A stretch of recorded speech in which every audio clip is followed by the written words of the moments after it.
మనందరం యూపీఐ పేమెంట్స్కి బాగా అలవాటు పడిపోయాం కాబట్టి ఇప్పుడు బ్యాంక్స్ ఏం చేస్తున్నారంటే వాళ్ళ క్రెడిట్ కార్డ్స్లో కూడా యూపీఐ పేమెంట్ చేసుకునేలాగా సిస్టమ్ తీసుకొచ్చారు. అవే రూపే క్రెడిట్ కార్డ్స్. దీనివల్ల మేజర్ బెనిఫిట్ ఏంటంటే ఇవి మనం ఫిజికల్గా క్యారీ చేయాల్సిన అవసరం లేదు. రూపే క్రెడిట్ కార్డ్ తీసుకున్న తర్వాత దాన్ని మీరు ఫోన్పే, గూగుల్ పే, పేటిఎం ఏవైతే యూపీఐ యాప్స్ ఉంటాయో దాంట్లో లింక్ చేసుకొని దానికి ఒక పిన్ సెట్ చేసుకుంటే సో బయట ఎక్కడైనా పేమెంట్ చేయాలంటే సింపుల్గా స్కాన్ చేస్తే రూపే క్రెడిట్ కార్డ్ వస్తుంది. సెలెక్ట్ చేసుకుని యూపీఐ పిన్ ఎంటర్ చేస్తే పేమెంట్ అయిపోతుంది. ఇలా చేయడం ద్వారా మనం క్రెడిట్ కార్డ్ క్యారీ చేయాల్సిన అవసరం లేదు. ప్రతి చిన్న ట్రాన్సాక్షన్కి క్రెడిట్ కార్డ్ నుంచి పేమెంట్ చేసుకోవచ్చు. ఎక్స్ట్రా రివార్డ్స్ వస్తూ ఉంటే క్రెడిట్ కార్డ్ యూజ్ చేసి పేమెంట్ చేస్తున్నాం కాబట్టి. అండ్ అంతేకాకుండా ఈ బిల్ జనరేట్ అవుతుంది కదా క్రెడిట్ కార్డ్, దాన్ని ఇన్ టైంలో పే చేస్తూ ఉంటే కనుక సిబిల్ స్కోర్ కూడా బిల్డ్ అవుతుంటుంది. ఇప్పుడు ఎస్బీఐ బ్యాంక్ సంబంధించిన రూపే క్రెడిట్ కార్డ్ ఎలా అప్లై చేయాలో చూపిస్తాను. సో దీంట్లో మనకి SBI simply save RuPay credit card ఇది.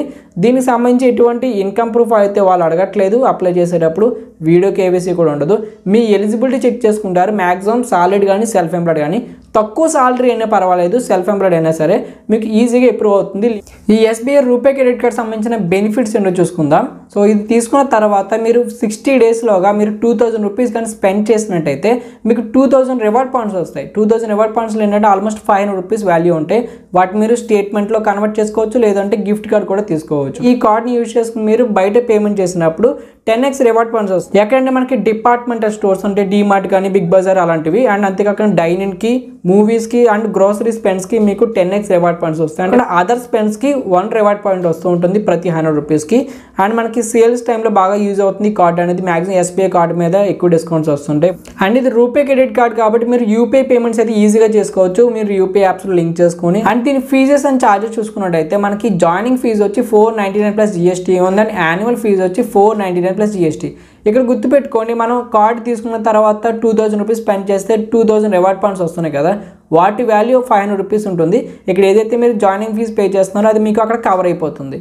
అండ్ అంతేకాకుండా యాన్యువల్ ఫీజు కూడా మీకు ఉండకూడదు అనుకుంటే మీరు 1 ఇయర్లో మీరు ఆఫ్లైన్ ట్రాన్సాక్షన్ అయినా, ఆన్లైన్ ట్రాన్సాక్షన్ అయినా, లేదా ఈ కార్డ్ యూజ్ చేసి ఎక్కడ పేమెంట్ చేసినా సరే 1 ఇయర్లో అంత అమౌంట్ కలుపుకొని 1 lakh కానీ స్పెండ్ చేయగలిగితే ఈ కార్డ్ యూజ్ చేసుకొని మీకు ఆ యాన్యువల్ ఫీజు కూడా ఉండదు, వేవ్ ఆఫ్ అయితే అయిపోతుంది. సో ఈ కార్డ్ డీటెయిల్స్ అయితే ఇవి. ఇప్పుడు ఎలా అప్లై చేయాలి చూద్దాం ఈజీగా. సో డిస్క్రిప్షన్లో లింక్ అయితే ఉంటుంది, దాని మీద క్లిక్ చేస్తే వెబ్సైట్లో పేజ్ ఓపెన్ అవుతుంది. ముందుగా మీ యొక్క నేమ్, మొబైల్ నెంబర్ ఇచ్చి కంటిన్యూ చేయండి. ఆ తర్వాత ఈ విధంగా వస్తుంది. కింద మీకు స్టార్ట్ అప్లై జర్నీ మీద క్లిక్ చేసుకోండి. తర్వాత మీకు పర్సనల్ డీటెయిల్స్, తర్వాత ప్రొఫెషనల్ కేవైసీ అని ఉంటుంది. పర్సనల్ డీటెయిల్స్ ఆప్షన్ మీద క్లిక్ చేసుకోండి. ముందుగా అక్కడ మీకు నేమ్ ఎంటర్ చేయండి, మొబైల్ నెంబర్ ఇవ్వండి, తర్వాత కంటిన్యూ చేయండి. ఓటీపీ వస్తుంది, మొబైల్ నెంబర్కి ఎంటర్ చేసుకోండి. ఆ తర్వాత మీకు అక్కడ సిటీ అడుగుతుంది, సిటీ నేమ్ ఇవ్వండి, తర్వాత పాన్ కార్డ్ నెంబర్ ఇవ్వండి, డేట్ ఆఫ్ బర్త్ ఇవ్వండి, కన్ఫర్మ్ చేయండి. ఆ తర్వాత మీకు మదర్ నేమ్ అడుగుతారు, ఎంటర్ చేయండి, ఈమెయిల్ అడ్రస్ ఇవ్వండి. సో రెఫరల్ కోడ్ అడుగుతుంది, ఆప్షనల్, ఇవ్వాల్సిన అవసరం లేదు. కింద పర్మిషన్ టిక్ పెట్టుకొని కంటిన్యూ టు స్టెప్ 2 మీద క్లిక్ చేసుకోండి. తర్వాత పేజ్లో మీకు సో సాలిడా, సెల్ఫ్ ఎంప్లాయిడా, రిటైర్డా, సో అవి డీటెయిల్స్ ఫిల్ చేయాలి. సో సాలిడ్ పర్సన్ అయినా పర్లేదు, సెల్ఫ్ ఎంప్లాయిడ్ అయినా పర్లేదు. మీకు సాలరీ తక్కువ వచ్చినా పర్లేదు, 15,000 నుంచి 30, 20 ఎంత వచ్చినా పర్వాలేదు. మ్యాక్సిమం క్రెడిట్ కార్డ్ అయితే అప్రూవ్ అవుతుంది, సిబిల్ స్కోర్ కూడా బాగుంటాయి. సో సాలిడ్ అయితే సాలిడ్ సెలెక్ట్ చేసుకుని కింద మీకు కంపెనీ నేమ్, డిజిగ్నేషన్ ఇవ్వండి. సెల్ఫ్ ఎంప్లాయిడ్ అయితే సెల్ఫ్ ఎంప్లాయిడ్ సెలెక్ట్ చేసుకొని మీ యొక్క వర్క్ ఏం చేస్తారు అంటే సెల్ఫ్ ఎంప్లాయిడ్ అనే మీరు ఏం చేస్తారు, సోలో ప్రొప్రైటర్షిప్ లేదా పార్ట్నర్షిప్ అలాంటివి ఏమైనా ఉంటాయి కదా, సో ఆ డీటెయిల్స్ ఫిల్ చేసి కంటిన్యూ చేయండి. లేదు ఫ్రీలాన్సర్ అయితే ఫ్రీలాన్సర్ అని పెట్టుకోండి, లేదంటే మీరు కంపెనీ నేమ్ దగ్గర మీ నేమే ఇచ్చుకొని కంపెనీ అడ్రస్ దగ్గర మీ ఓన్ అడ్రస్ ఇచ్చుకోవచ్చు. సో కంటిన్యూ చేసిన తర్వాత ఈ యొక్క ప్రొఫెషనల్ డీటెయిల్స్లోనే మీ వర్క్ ప్లేస్ అడ్రస్ అడుగుతుంది. సాలరీ అయితే మీ కంపెనీ డీటెయిల్స్ ఇవ్వండి, అడ్రస్ అనేది. సెల్ఫ్ ఎంప్లాయిడ్ అయితే మీరు ఇంట్లోనే వర్క్ చేస్తున్నారంటే మీ హోమ్ అడ్రస్ ఇచ్చేయండి, నో ప్రాబ్లం. ఇచ్చిన తర్వాత కంటిన్యూ టు స్టెప్ 3 మీద క్లిక్ చేసుకోండి. తర్వాత మీకు కేవైసీ కోసం డిజిలాకర్ అడుగుతుంది, కంటిన్యూ టు డిజిలాకర్ మీద క్లిక్ చేసుకుంటే ఆధార్ కార్డ్ నెంబర్ అడుగుతారు, కింద క్యాప్చా ఫిల్ చేయండి. తర్వాత ఆధార్ కార్డ్కి లింక్ అయిన మొబైల్ నెంబర్కి ఓటీపీ వస్తుంది, ఎంటర్ చేసుకోండి. మీకు పిన్ అడుగుతారు, డిజిలాకర్కి ఎవరైనా పిన్ పెట్టుకుంటే పిన్ ఎంటర్ చేయండి, లేదు అంటే సెట్ చేసుకోండి. తర్వాత కంటిన్యూ చేసుకుంటే పర్మిషన్ అడుగుతుంది, అలో చేయండి. ఆ తర్వాత మీకు అడ్రస్ చూపిస్తుంది మీ యొక్క ఆధార్ కార్డులో ఉన్నది. సో ఆ అడ్రస్లో మీరు ఇప్పుడు ఉంటున్నారంటే కన్ఫర్మ్ చేసుకోండి, లేదు అంటే కింద my address has been changed అని ఉంటుంది ఆప్షన్, దాని మీద టిక్ పెట్టుకోండి. ఇప్పుడు ప్రజెంట్ మీరు ఎక్కడ ఉంటున్నారో ఆ అడ్రస్ ఎంటర్ చేస్తే కార్డు మీకు అక్కడికి డెలివరీ అవుతుంది. అయిపోయిన తర్వాత కంటిన్యూ చేసుకోండి. తర్వాత పేజ్లో మీకు ఎలిజిబిలిటీ ఉంటే కనుక మీ క్రెడిట్ కార్డ్ అయితే చూపిస్తారు లిమిట్తో పాటు, అంటే ఎంత లిమిట్ వస్తుంది, మీ కార్డ్ అప్రూవ్ అయింది లేదని. ఇన్ కేసు ఎలిజిబిలిటీ లేకపోతే అక్కడ రిజెక్ట్ అయిపోతుంది. ఇన్కేస్ ఎప్పుడు అయితే ఈ విధంగా కార్డ్ చూపిస్తారో కింద credit card limit, charges, benefits అవన్నీ ఉంటాయి, కన్ఫర్మ్ చేసుకోండి. అండ్ మీకు ఇది రూపే క్రెడిట్ కార్డ్ అన్నాను కాబట్టి ఖచ్చితంగా ఇది రూపే వేరియంట్ అయి ఉండాలి. అంటే SBI simply save RuPay platinum credit card ఇది. సో నేమ్ చెక్ చేసుకోండి రూపే క్రెడిట్ కార్డ్ కాదని. నెక్స్ట్ పేజ్లో మీకు బ్యాంక్ వెరిఫికేషన్ ఉంటుంది. దీంట్లో మీకు ఏంటంటే ₹1 ముందుగా మీ అకౌంట్ డీటెయిల్స్ ఇస్తే దాంట్లో క్రెడిట్ అవుతుంది. ఆ తర్వాత మళ్ళీ అదే బ్యాంక్ అకౌంట్ నుంచి మీరు ₹1 వాళ్ళకి పే చేయాలి యూపీఐ ద్వారా. ఈజీగానే ఉంటుంది.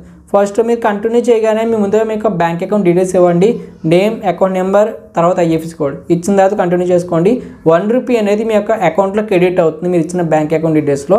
₹1 క్రెడిట్ అయిన తర్వాత కంటిన్యూ టు పే అనే ఆప్షన్ ఉంటుంది, దాని మీద క్లిక్ చేసుకుంటే మీరు అక్కడ యూపీఐ నెట్ బ్యాంకింగ్ ఉంటుంది, యూపీఐ సెలెక్ట్ చేసుకోండి. ఇప్పుడు మీరు ఏదైతే బ్యాంక్ అకౌంట్ డీటెయిల్స్ ఇచ్చారో దానికి సంబంధించిన యూపీఐ ఉంటుంది కదా, ఫోన్పే, గూగుల్ పే ఏదో దాంట్లో, అదే బ్యాంక్ అకౌంట్ నుంచి యూపీఐ పేమెంట్ చేయాలి. సో ఇక్కడ పే నౌ మీద క్లిక్ చేయగానే మీకు యూపీఐ యాప్స్ లిస్ట్ వస్తుంది, దాంట్లో నుంచి యూపీఐ సెలెక్ట్ చేసుకోండి, ఏదో ఒక యాప్. దాంట్లోకి వెళ్ళి మీరు ఏదైతే బ్యాంక్ అకౌంట్ డీటెయిల్స్ ఇచ్చారో దానికి సంబంధించిన యూపీఐ సెలెక్ట్ చేసుకుని ₹1 పేమెంట్ చేయండి. పేమెంట్ చేసిన తర్వాత ఈ విధంగా పేమెంట్ సక్సెస్ఫుల్ అని అయితే వస్తుంది, ట్రాన్సాక్షన్ ఐడి అన్నీ కూడా అయిపోయిన తర్వాత సో మీ నేమ్ వచ్చి కంగ్రాచులేషన్స్ అని చెప్పి కార్డు చూపిస్తుంది. ఈ కార్డు మీకు వితిన్ 7 డేస్లోగా మీరు ఇచ్చిన అడ్రస్కి అయితే డెలివరీ అవుతుంది. ఈలాగా కార్డుని మీరు చెక్ చేసుకోవాలంటే మాత్రం ఎస్బీఐ కార్డ్ అని చెప్పి మనకి ప్లే స్టోర్లో యాప్ ఉంటుంది, దాన్ని ఇన్స్టాల్ చేసుకొని దాంట్లోంచి మీ కార్డుని అయితే మేనేజ్ చేసుకోవచ్చు. సో ఇక్కడ మీకు కింద యాక్టివేట్ కార్డ్ యూసేజ్ మీరు క్లిక్ చేసుకుంటే డొమెస్టిక్ ఆన్లైన్ ట్రాన్సాక్షన్కు, అంతేకాకుండా ట్యాప్ అండ్ పే ఆప్షన్ని మీరు సెలెక్ట్ చేసుకోవచ్చు కావాలనుకుంటే. తర్వాత కంటిన్యూ చేసుకోండి. ఆ తర్వాత మీకు ఈ విధంగా ఫైనల్గా మీ కార్డ్ అయితే కంప్లీట్ అయిపోతుంది. అక్కడ మెన్షన్ చేస్తారు మీకు ప్లే స్టోర్లో ఎస్బీఐ కార్డ్ యాప్ని డౌన్లోడ్ చేసుకోండి అని చెప్పి. డౌన్లోడ్ చేసిన తర్వాత దాంట్లో మీరు ఏదైతే మొబైల్ నెంబర్తో క్రెడిట్ కార్డ్ తీసుకున్నారో అదే నెంబర్తో లాగిన్ అయితే సరిపోతుంది, ఆటోమేటిక్గా మీకు కార్డ్ అయితే చూపిస్తుంది. సో అక్కడ నుంచి మీ క్రెడిట్ కార్డ్ లిమిట్ కానీ ఏదంటే పేమెంట్ చేసిన ట్రాన్సాక్షన్ కానీ రివార్డ్ పాయింట్స్ అవన్నీ చూపిస్తే చెక్ చేసుకోవచ్చు. ఓవరాల్గా మనకి ఎస్బీఐ రూపే క్రెడిట్ కార్డ్కి అప్లై చేయడానికి ప్రాసెస్ అయితే ఇది. మీకు అర్థమైంది అనుకున్నాను. ఇంకేమైనా డౌట్స్ ఉంటే కామెంట్ చేయండి. మరిన్ని వీడియోస్ కోసం ఛానల్ అయితే సబ్స్క్రైబ్ చేసుకోండి. Thank you.